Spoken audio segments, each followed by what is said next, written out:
ورحمۃ اللہ وبرکاتہ۔ نماز کے مسائل پہ ہمارے لیکچرز چل رہے ہیں۔ آج ہم پڑھیں گے امامت کے مسائل۔ سب سے زیادہ قرآن جاننے والا، پھر سب سے زیادہ سنت کا علم رکھنے والا، پھر ہجرت میں پہل کرنے والا، پھر سب سے زیادہ عمر والا امامت کا زیادہ حقدار ہے۔ مقررہ امام کی اجازت کے بغیر کسی مہمان کو امامت نہیں کرانی چاہیے۔ حضرت ابو مسعود رضی اللہ تعالیٰ عنہ کہتے ہیں، آپ صلی اللہ علیہ وسلم نے فرمایا، لوگوں کی امامت وہ شخص کرائے جو کتاب اللہ کا سب سے بہتر پڑھنے والا ہو۔ اگر قرات میں لوگ برابر ہوں تو سنت کا زیادہ جاننے والا امامت کرائے، اگر اس میں بھی برابر ہو تو پھر جس نے پہلے ہجرت کی ہو، اگر لوگ اس میں بھی برابر ہوں تو پھر عمر میں سب سے بڑا امامت کرائے۔ امامت کے لیے مقررہ آدمی کی جگہ کوئی دوسرا آدمی بلا اجازت امامت نہ کرائے، اور نہ ہی کوئی آدمی کسی گھر میں بلا اجازت اس کی کرسی پر بیٹھے۔ یہ احمد و مسلم کی حدیث ہے۔ اب اس حدیث سے کیا بات پتہ چلتی ہے کہ جس نے بھی نماز کی امامت کرانی ہے اس کے پاس قرآن کا علم بھی ہونا چاہیے، حدیث کا بھی ہونا چاہیے۔ اگر علم میں برابر ہوں تو پھر جس کی عمر زیادہ ہے اس کو امامت کروانی چاہیے۔ اور دوسرا، کوئی کسی مسجد گیا ہے، کوئی مہمان کہیں گیا ہے تو وہ امام جو مقرر ہے اس مسجد میں اس کی اجازت کے بغیر امامت نہیں کروا سکتا۔ اور ایک اور اللہ کے نبی نے تاکید کی ہے کہ کسی کی اجازت کے بغیر اس کی کرسی پہ نہ بیٹھا جائے۔ جیسے گھر میں ہمارے بزرگ ہوتے ہیں، کئی دفعہ ان کی بیٹھنے کی خاص جگہ ہوتی ہے، دادا کی ہوتی ہے، نانا کی ہوتی ہے، والد کی ہوتی ہے، یا کسی کے پاس کوئی عہدہ ہے، چاہے وہ سرکاری عہدہ ہے تو ان کی بھی خاص کرسی ہوتی ہے۔ ادھر بھی انسان یہ نہیں جائے اور بلا تکلف ان کی کرسی پہ جا کے بیٹھ جائے۔ تو اس لیے کسی کی کوئی خاص مخصوص جگہ ہے تو اس کی اجازت کے بغیر اس جگہ بیٹھنا نہیں چاہیے۔ نابینا آدمی بلا کراہت امامت کروا سکتا ہے۔ حضرت انس رضی اللہ تعالیٰ عنہ سے روایت ہے کہ آپ صلی اللہ علیہ وسلم نے حضرت عبداللہ ابن مکتوم رضی اللہ تعالیٰ عنہ کو مدینہ میں اپنا نائب مقرر فرمایا۔ وہ لوگوں کو نماز پڑھایا کرتے تھے حالانکہ وہ نابینا تھے۔ یہ احمد اور ابو داؤد کی حدیث ہے۔ تو اس حدیث سے کیا بات پتہ چلتی ہے؟ نابینا آدمی بھی امامت کروا سکتا ہے۔ امام کی پوری اقتداء کرنا واجب ہے۔ حضرت انس رضی اللہ تعالیٰ عنہ سے روایت ہے کہ آپ صلی اللہ علیہ وسلم نے فرمایا، امام اسی لیے مقرر کیا گیا ہے کہ اس کی مکمل پیروی کی جائے، لہٰذا جب تک وہ رکوع میں نہ جائے تم بھی رکوع میں نہ جاؤ، جب تک وہ اٹھے نہ تم بھی نہ اٹھو۔ یہ بخاری کی حدیث ہے۔ تو اب دیکھیں، جماعت کی نماز میں یہ بہت ضروری چیز ہے کہ مقتدی نے امام سے ایک سٹیپ پیچھے ہونا ہے۔ امام رکوع میں گیا تو اس کے ساتھ ہی رکوع میں نہیں جانا، نہ اس کے ساتھ سجدے میں جانا ہے، نہ ہی اس کے ساتھ سلام پھیرنا ہے، ایک سٹیپ پیچھے ہونا ہے، اس کی پیروی کرنی ہے مقتدی نے۔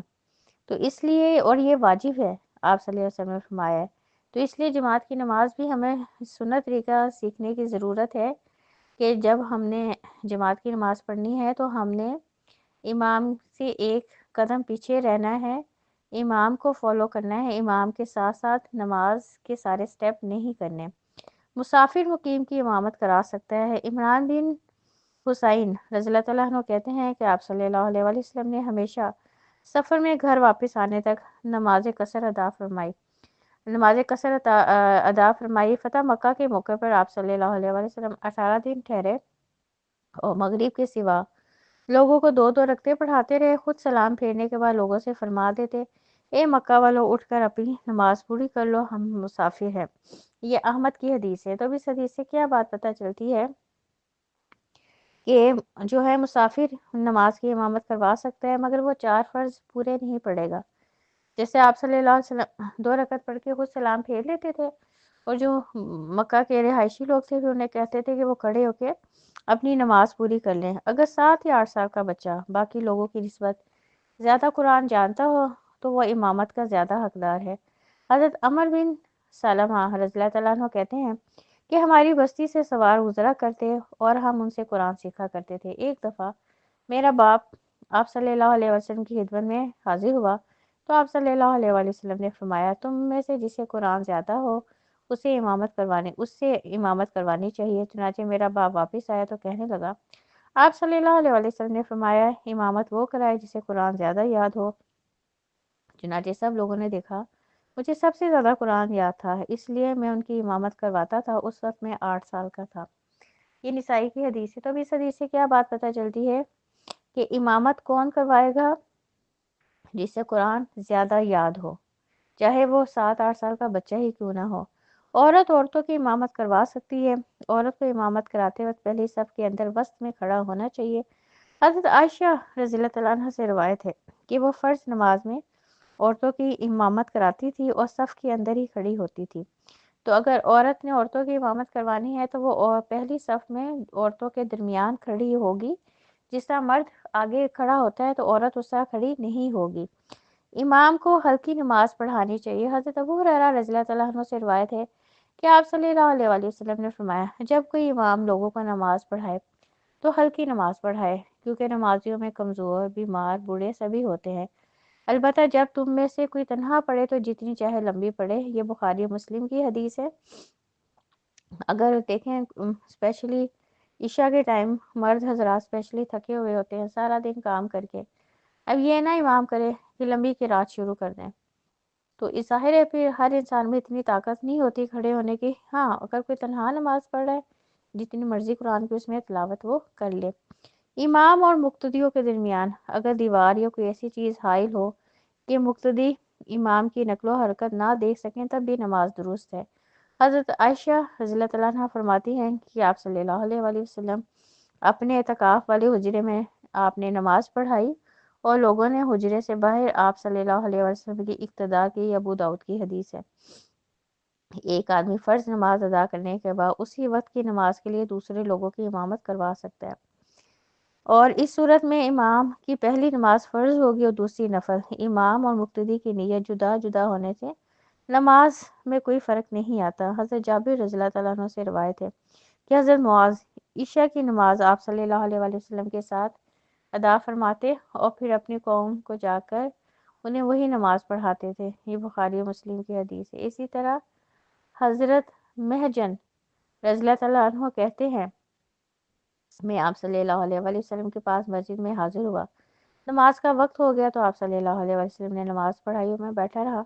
آپ صلی اللہ علیہ وآلہ وسلم نے مجھ سے دریافت فرمایا، کیا تم نے نماز نہیں پڑھی؟ میں نے عرض کیا، یا رسول اللہ صلی اللہ علیہ وآلہ وسلم، آپ کی خدمت میں حاضر ہونے سے پہلے میں نے گھر میں نماز پڑھ لی تھی۔ آپ صلی اللہ علیہ وسلم نے ارشاد فرمایا، جب ایسا موقع پاؤ تو جماعت کے ساتھ نماز پڑھو اور دوسری نماز کو نفل بنا لو۔ یہ بھی احمد اور نسائی کی حدیث ہے۔ تو اب اس حدیث سے کیا بات پتہ چلتی ہے؟ اگر آپ فرض جماعت پڑھ چکے ہیں، کسی اور کوئی دوسرا بندہ اکیلا ہے تو آپ اس کو جماعت کروا سکتے ہیں۔ آپ پہلی کو چاہے نفل کر دیں یا دوسری کو نفل کر لیں، پہلی کو فرض رہنے دیں دوسرا۔ اب جو پچھلی حدیث میں ہم نے پڑھا ہے کہ حضرت معاذ عشاء کی نماز اللہ کے نبی کے ساتھ پڑھتے اور پھر جا کے اپنی قوم کو وہی نماز پڑھاتے۔ اور تیسری جو صورت بیان کی گئی ہے کہ ایک صحابی نے گھر میں نماز پڑھ لی تھی تو آپ سے جب دیکھا انہوں نے جماعت کی نہیں پڑھی تو اللہ کے نبی نے کیا کہا کہ تمہیں جماعت کی نماز پڑھ لینی چاہیے تھی، پہلے کو نفل بنا دینا چاہیے تھا۔ تو یہ اس طرح کیا جا سکتا ہے۔ عورت تنہا صف میں کھڑی ہو سکتی ہے۔ حضرت انس رضی اللہ تعالیٰ عنہ سے روایت ہے کہ میں اور ایک یتیم لڑکے نے آپ صلی اللہ علیہ وسلم کے پیچھے نماز پڑھی تو میری والدہ ام سلیم رضی اللہ تعالیٰ عنہ اکیلی ہمارے پیچھے تھی، کیونکہ آپ کو پتہ ہے عورت مرد کے ساتھ نہیں کھڑی ہو سکتی، اکیلی صف میں پیچھے کھڑی ہو سکتی ہے۔ جس شخص نے امامت کی نیت نہ کی ہو اس کی اقتداء جائز ہے۔ دو آدمیوں کی جماعت میں مقتدی کو امام کے دائیں جانب کھڑا ہونا چاہیے، تیسرا آدمی آئے تو دونوں مقتدیوں کو امام کے پیچھے چلے جانا چاہیے۔ دوران نماز ضرورت سے 1 یا 2 قدم دائیں یا بائیں یا آگے پیچھے ہوا جا سکتا ہے۔ حضرت جابر رضی اللہ تعالیٰ عنہ فرماتے ہیں، آپ صلی اللہ علیہ وآلہ وسلم نماز پڑھانے کے لیے کھڑے ہوئے، میں آپ صلی اللہ علیہ وسلم کے بائیں جانب کھڑا ہو گیا تو آپ صلی اللہ علیہ وآلہ وسلم نے میرا ہاتھ پکڑا اور مجھے پیچھے سے پھیر کر اپنے دائیں جانب کھڑا کر لیا، اور پھر حضرت جابر بن صخر رضی اللہ تعالیٰ عنہ آئے اور آپ صلی اللہ علیہ وآلہ وسلم کی بائیں جانب کھڑے ہو گئے۔ آپ صلی اللہ علیہ وآلہ وسلم نے ہم دونوں کا ہاتھ پکڑ کے ہمیں پیچھے ہٹا دیا اور ہم آپ صلی اللہ علیہ وآلہ وسلم کے پیچھے کھڑے ہو گئے۔ یہ مسلم کی حدیث ہے۔ تو اس حدیث سے کیا بات پتہ چلتی ہے؟ اگر تو 2 لوگ نماز پڑھیں، 2 مرد، تو جو مقتدی ہے وہ امام کے دائیں طرف کھڑا ہوگا، اور اگر 3 لوگ ہیں تو ایک امامت کرائے وہ آگے ہوگا اور 2 لوگ پیچھے چلے جائیں گے۔